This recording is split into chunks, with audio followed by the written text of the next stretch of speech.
आज के अवसर पर कई सारे हमारे विरोधी हमारी इन सफलताओं के लिए उनका कोई योगदान नहीं है, लेकिन उद्घाटन के लिए लालायित हो। अब ये उनका अपना मन भी है या वो हमको श्रेय देना नहीं चाहते। कोई बात नहीं, विकास के मामले में उनका मन उनके साथ रहे, लेकिन जब हमने विकास का संकल्प लिया है तो हम तो सबके लिए भला की बात कर रहे हैं। अगर विकास का श्रेय आप ले रहे हो तो ग्वालियर की जो बर्बादी हो रही है, ग्वालियर में जो समस्या है, ग्वालियर जो आज पिछड़ रहा है विकास के मामले में, तो इसका श्रेय भी तो आपको जाना चाहिए। आप श्रेय ले रहे हैं, एक पुल बना दिया, पुलिया बना दी, इसका श्रेय ले रहे हैं कि मैंने पुलिया बना दी, मैंने ये कर दिया। लेकिन ग्वालियर में आज धूल उड़ रही है, ग्वालियर में सड़कों पर गड्ढे हैं, ग्वालियर में सीवर भरी पड़ी है, ग्वालियर में स्ट्रीट लाइट दुरुस्त नहीं है।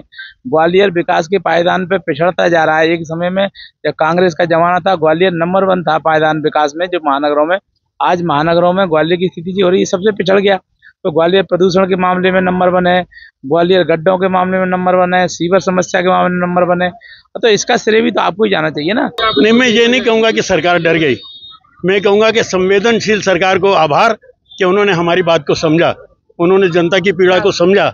हमने 13 तारीख तक का अल्टीमेटम दिया था, उन्होंने 8 तारीख को उद्घाटन माननीय मुख्यमंत्री जी ने स्वयं अपने कर कमलों से किया है। मैं उनका आभारी हूँ। और ये हमारी टीम जिसने एकजुट होकर पूरी ताकत से लड़ाई लड़ी, और सबसे बड़ा आभारी मैं प्रेस का हूँ जिन्होंने इस मुद्दे को गर्म रखा और शासन को मजबूर किया। 8 साल के लंबे इंतजार के बाद विवेकानंद नीडम रेलवे ओवरब्रिज का लोकार्पण सत्ता पक्ष और विपक्ष के बीच तानाची और बयानबाजी की भेंट चढ़ गया। ग्वालियर सांसद भारत सिंह कुशवाहा के अलावा सत्ता दल का कोई भी बड़ा नेता लोकार्पण में ग्वालियर नहीं पहुंचा। हालांकि वर्चुअल रूप से मुख्यमंत्री डॉक्टर मोहन यादव, केंद्रीय मंत्री ज्योतिरादित्य सिंधिया, विधानसभा अध्यक्ष नरेंद्र सिंह तोमर और प्रदेश के 3 मंत्री लोकार्पण समारोह में उपस्थित रहे। और शायद यही वजह रही कि मुख्यमंत्री ने अपनी वर्चुअल मौजूदगी में एक ऐसा तंज कस दिया जो मंच पर बैठे कांग्रेस विधायक और कांग्रेस की ही महापौर शोभा सिकरवार को नागवार गुजरा।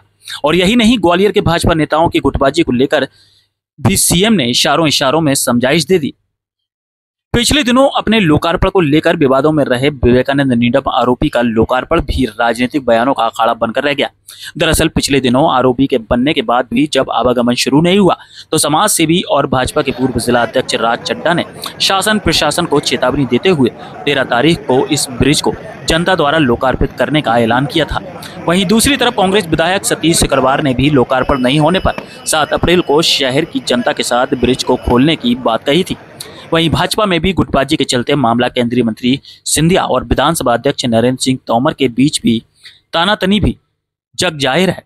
सतीश सिकरवार ने मंच से नगर निगम को नरक निगम तक कह डाला। वहीं महापौर शोभा सिकरवार ने दलगत राजनीति से ऊपर उठकर इंदौर के विकास का हवाला देते हुए साथ मिलकर काम करने की नसीहत दे दी। वहीं मुख्यमंत्री डॉक्टर मोहन यादव द्वारा विपक्ष पर तंज कसने के बाद सतीश सिकरवार ने भी शहर में फैली गंदगी, सड़कों के गड्ढे और अधूरे विकास को लेकर पलटवार किया है। नहीं तो मुख्यमंत्री जी के तंज से हमें कोई फर्क नहीं पड़ने वाला। हम तो चाह रहे हैं ग्वालियर का विकास हो।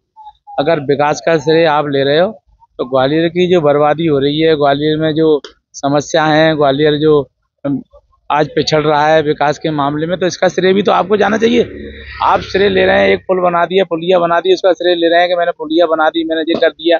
लेकिन ग्वालियर में आज धूल उड़ रही है, ग्वालियर में सड़कों पर गड्ढे हैं, ग्वालियर में सीवर भरी पड़ी है, ग्वालियर में स्ट्रीट लाइट दुरुस्त नहीं है।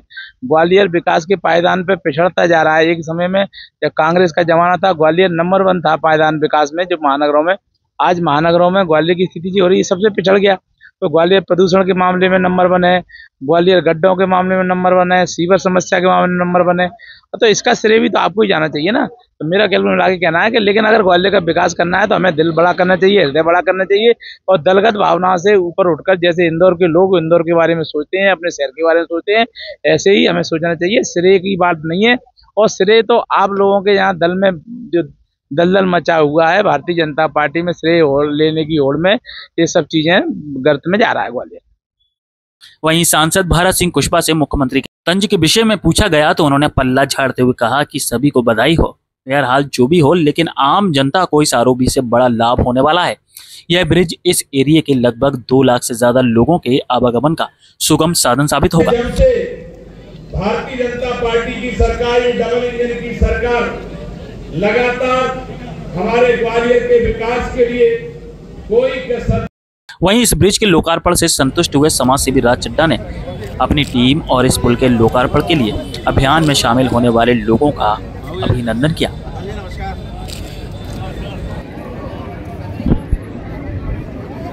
नहीं, मैं ये नहीं कहूँगा कि सरकार डर गई। मैं कहूँगा कि संवेदनशील सरकार को आभार कि उन्होंने हमारी बात को समझा, उन्होंने जनता की पीड़ा को समझा। हमने 13 तारीख तक का अल्टीमेटम दिया था, उन्होंने 8 तारीख को उद्घाटन माननीय मुख्यमंत्री जी ने स्वयं अपने कर कमलों से किया है। मैं उनका आभारी हूँ। और ये हमारी टीम जिसने एकजुट होकर पूरी ताकत से लड़ाई लड़ी, और सबसे बड़ा आभारी मैं प्रेस का हूँ जिन्होंने इस मुद्दे को गर्म रखा और शासन को मजबूर किया। साथ में मैं ग्वालियर के कलेक्टर को धन्यवाद दूंगा कि 4 महीने में होने वाले काम उन्होंने 4 दिन में करके दिखाया है। ये जनता की विजय है। देखिए, लोकार्पण को लेकर जो नेताओं स्थानीय नेताओं की खींचतान नजर आ रही थी, वो तो आप देख रहे थे। अब सब खत्म हो गया, आनंद ही आनंद है। अब कोई चर्चा नहीं, आनंद ही आनंद है। अब मुख्यमंत्री ने भी बोला है अपने उद्बोधन में कि यहाँ पे कुछ लोग जो है वो लोकार्पण करने के लिए लाले थे, उसको क्या कहेंगे? वो किसके लिए बोला है ये आप समझते हैं, हमारे लिए नहीं बोला।